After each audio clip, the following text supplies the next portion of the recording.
नमस्कार, मैं हूं उपेंद्र यादव और आप देख रहे हैं देश की सबसे विश्वसनीय और दमदार खबर।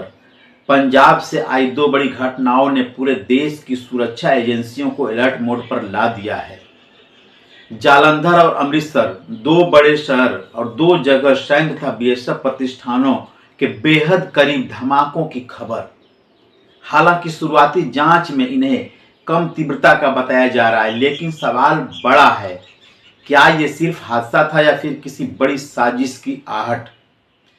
इस पूरे मामले में तब तुल पकड़ लिया जब पंजाब के मुख्यमंत्री भगवंत मान ने इस घटनाओं के पीछे भाजपा का हाथ होने का आरोप लगा दिया। मान ने कहा कि अगले साल होने वाले विधानसभा चुनाव से पहले पंजाब में अशांति फैलाने की कोशिश की जा रही है। तो आखिर क्या है पूरा मामला? कैसे कुछ घंटों के भीतर दो अलग अलग जगहों पर धमाके हुए? क्या सुरक्षा एजेंसियां सतर्क हो गई हैं? और क्यों इन घटनाओं पर सियासी घमासान तेज हो गया है? आइए आपको विस्तार से बताते हैं कि इस बड़ी खबर की हर छोटी छोटी जानकारियां। मंगलवार की रात करीब 8 बजे पंजाब के जालंधर शहर में अचानक तेज धमाके जैसी आवाज सुनाई दी। आवाज इतनी तेज थी कि आसपास के इलाके में अफरा तफरी मच गई। लोगों ने बाहर निकलकर देखा तो बीएसएफ पंजाब फ्रंटियर मुख्यालय के पास खड़ी एक स्कूटर में आग लगी हुई थी। यह इलाका बेहद संवेदनशील माना जाता है क्योंकि यहाँ सीमा सुरक्षा बल यानी बीएसएफ का महत्वपूर्ण कार्यालय स्थित है। ऐसे में आग लगने और धमाके जैसी आवाज ने सुरक्षा एजेंसियों को तुरंत हरकत में ला दिया। सूचना मिलते ही पुलिस, फायर ब्रिगेड और सुरक्षा एजेंसियों की टीमें मौके पर पहुंची। इलाके को घेर लिया गया और जांच शुरू कर दी गई। शुरुआती जानकारी में बताया गया कि स्कूटर में आग लगी थी, लेकिन सवाल यह है कि आखिर आग लगी कैसे? क्या यह तकनीकी खराबी थी या किसी विस्फोटक सामग्री का इस्तेमाल किया गया था? स्थानीय लोगों का कहना है कि उन्होंने पहले तेज धमाके की आवाज सुनी और फिर आग की लपटें दिखाई दी। हालांकि पुलिस अभी किसी निष्कर्ष पर पहुंचने से बच रही है। जालंधर की पुलिस आयुक्त धनप्रीत कौर ने कहा कि शुरुआती जांच में वाहन में आग लगने की बात सामने आई है, लेकिन हर पहलू की जांच की जा रही है। उन्होंने कहा कि अभी यह कहना जल्दीबाजी होगी कि यह विस्फोट था या सामान्य दुर्घटना। जालंधर की घटना के कुछ ही घंटे बाद पंजाब के अमृतसर से भी एक ऐसी खबर सामने आई। रात करीब 10:50 पर खासा छावनी इलाके में सेना और बीएसएफ प्रतिष्ठानों के पास धमाका हुआ। यह इलाका सेना और सीमा सुरक्षा बल के लिहाज से बेहद अहम माना जाता है।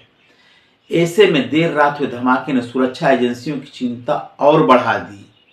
धमाके के बाद मौके पर पहुंची पुलिस और जांच एजेंसियों ने इलाके की घेराबंदी कर जांच शुरू की। शुरुआती जांच में पता चला कि छावनी की सीमा से सटी टीन की एक सीट क्षतिग्रस्त होकर गिर गई थी। अमृतसर इलाके के वरिष्ठ पुलिस अधीक्षक सोहेल कासिम मीर ने बताया कि ऐसा प्रतीत होता है कि किसी वस्तु को दीवार की ओर फेंका गया, जिससे छोटा विस्फोट हुआ। उन्होंने कहा कि यह घटना में कोई बड़ा नुकसान नहीं हुआ है या हताहत नहीं हुआ है, लेकिन बड़ा सवाल यह है कि आखिर सैन्य प्रतिष्ठानों के इतने करीब कोई संदिग्ध वस्तु पहुंची कैसे? क्या सुरक्षा में चूक हुई है या फिर यह किसी बड़ी साजिश की टेस्टिंग है? दो अलग अलग शहरों में कुछ घंटों के भीतर हुई घटनाओं ने पंजाब पुलिस, बीएसएफ और केंद्रीय एजेंसियों को हाई अलर्ट पर ला दिया है। दोनों मामलों की जांच कई एंगल से की जा रही है। फॉरेंसिक टीमें घटनास्थल से सैंपल इकट्ठा कर रही हैं। सीसीटीवी फुटेज खंगाले जा रहे हैं। संदिग्ध गतिविधियों और संदिग्ध लोगों की पहचान की कोशिश की जा रही है। सूत्रों के मुताबिक जांच एजेंसियां यह पता लगाने की कोशिश कर रही हैं कि क्या दोनों घटनाओं के बीच कोई संबंध है या नहीं, क्योंकि दोनों धमाके संवेदनशील इलाकों के पास हुए हैं और दोनों की टाइमिंग भी बेहद करीब थी। इन दोनों घटनाओं ने पटियाला जिले में 27 अप्रैल की हुई संदिग्ध विस्फोटक की कोशिश की याद भी ताजा कर दी है। उस घटना में डिटेक्टेड फ्रंट कॉरिडोर के शंभू राजपुरा सेक्शन के पास रेलवे ट्रैक के नज़दीक धमाका हुआ था। पुलिस ने इसे विस्फोट की कोशिश बताया था। उस मामले में संदिग्ध आरोपी की मौत भी हो गई थी। हालांकि रेलवे ट्रैक को आंशिक नुकसान पहुंचा था, लेकिन यात्री सेवाओं पर कोई बड़ा असर नहीं पड़ा। अब जांच एजेंसियां यह भी देख रही हैं कि क्या जालंधर और अमृतसर की घटनाओं का कोई संबंध पटियाला मामले से हो सकता है। पंजाब लंबे समय तक आतंकवाद और अशांति का दर्द झेल चुका है। यही वजह है कि जब भी राज्य में किसी सैन्य प्रतिष्ठान, बीएसएफ कार्यालय या संवेदनशील इलाके के पास धमाके जैसी घटनाएं होती हैं तो लोगों की चिंताएं बढ़ जाती हैं। पिछले कुछ वर्षों में पंजाब में ड्रोन गतिविधियां, सीमा पार से हथियार और नशे की तस्करी तथा संदिग्ध घटनाओं में बढ़ोतरी देखी गई है। ऐसे में सुरक्षा एजेंसियों की भी घटना को हल्के में लेने के मूड में नहीं है। विशेषज्ञों का कहना है कि सीमावर्ती राज्य होने के कारण पंजाब हमेशा सुरक्षा के लिहाज से संवेदनशील रहता है। पाकिस्तान सीमा से सटे इलाके में पहले भी ड्रोन के जरिए हथियार और विस्फोटक गिराए जाने के मामले सामने आते रहे हैं। हालांकि अभी तक इन धमाकों के पीछे किसी आतंकी संगठन या साजिश की आधिकारिक पुष्टि नहीं हुई है, लेकिन जांच एजेंसियां हर संभावना को ध्यान में रखकर जांच कर रही हैं। इन घटनाओं के बाद पंजाब की राजनीति भी गर्म हो गई है। मुख्यमंत्री भगवंत मान ने सीधे भाजपा पर गंभीर आरोप लगाए हैं। मीडिया से बातचीत में मुख्यमंत्री मान ने कहा कि भाजपा चुनाव से पहले राज्य में तनाव और डर का माहौल पैदा करती है। उन्होंने कहा कि पंजाब में अगले साल विधानसभा चुनाव होने हैं और ऐसी घटनाओं के जरिए माहौल खराब करने की कोशिश की जा रही है। मान ने कहा यह भाजपा का काम करने का तरीका है। जब भी उन्हें किसी राज्य में चुनाव लड़ना होता है तो वे दंगे, धमाके और दो धर्मों के लोगों के बीच तनाव पैदा करते हैं। इन धमाकों का मतलब है कि भाजपा पंजाब के लिए तैयारी कर रही है। मुख्यमंत्री ने यह भी कहा कि पंजाब शांति पसंद राज्य है और यहाँ के लोग पहले ही बहुत कठिन दौर देख चुके हैं। उन्होंने भरोसा दिलाया कि दोषियों को बख्शा नहीं जाएगा।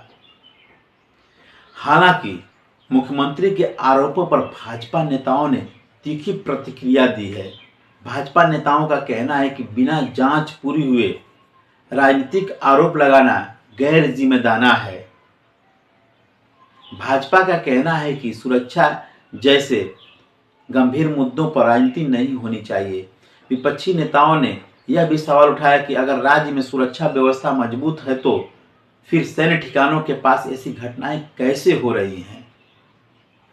राजनीतिक जानकारों का मानना है कि आने वाले दिनों में यह मुद्दा पंजाब की राजनीति में बड़ा विषय बन सकता है। इन घटनाओं के बाद पंजाब के लोगों में चिंता जरूर बढ़ी है, लेकिन प्रशासन लगातार यह भरोसा दिला रहा है कि स्थिति नियंत्रण में है। पुलिस अधिकारियों ने लोगों से अफवाहों पर ध्यान न देने की अपील की है। साथ ही कहा है कि सोशल मीडिया पर फैल रही अपुष्ट खबरों से बचें और किसी भी संदिग्ध गतिविधि की जानकारी तुरंत पुलिस को दें। सुरक्षा एजेंसियों ने संवेदनशील इलाकों में गश्त बढ़ा दी है।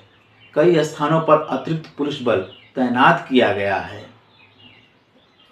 अब तक सामने आई जानकारी के मुताबिक दोनों धमाके कम तीव्रता के थे।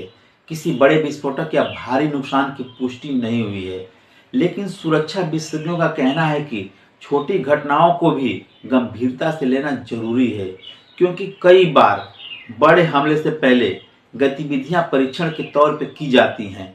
फॉरेंसिक रिपोर्ट आने के बाद ही साफ हो पाएगा कि इस्तेमाल की गई सामग्री क्या थी और घटना के पीछे असली मकसद क्या था। राज्य सरकार और पुलिस प्रशासन लगातार यह संदेश देने की कोशिश कर रहे हैं कि पंजाब पूरी तरह सुरक्षित है और किसी को भी कानून हाथ में लेने की इजाजत नहीं दी जाएगी। मुख्यमंत्री भगवंत मान ने कहा कि पंजाब ने पहले भी मुश्किल हालात का सामना किया है और राज्य के लोग शांति बनाए रखना जानते हैं। उन्होंने कहा कि सरकार हर स्थिति से निपटने के लिए तैयार है। फिलहाल पूरे देश की नज़र पंजाब पर टिकी हुई है। जालंधर और अमृतसर में हुए इन धमाकों ने कई सवाल खड़े कर दिए हैं। क्या ये सिर्फ मामूली घटनाएं थीं? क्या इसके पीछे कोई बड़ी साजिश छिपी है? क्या चुनाव से पहले पंजाब की राजनीति और ज़्यादा गरमाने वाली है? और सबसे बड़ा सवाल, क्या सुरक्षा एजेंसियां समय रहते किसी बड़े खतरे को टालने में सफल हुई हैं? इन सभी सवालों के जवाब जांच पूरी होने के बाद ही सामने आएगा। लेकिन इतना तय है कि पंजाब में भी इन घटनाओं ने सुरक्षा और राजनीति दोनों मोर्चों पर हलचल तेज कर दी है। फिलहाल पुलिस, बीएसएफ और केंद्रीय एजेंसियां पूरे मामले की गहराई से जांच कर रही हैं। हम लगातार खबर पर नजर बनाए हुए हैं और हर अपडेट आप तक पहुंचाते रहेंगे। देखते रहिए यूनाइटेड मीडिया न्यूज़ और देश दुनिया की हर बड़ी खबर सबसे पहले, सबसे भरोसेमंद अंदाज में। नमस्कार, मैं भूपेंद्र यादव।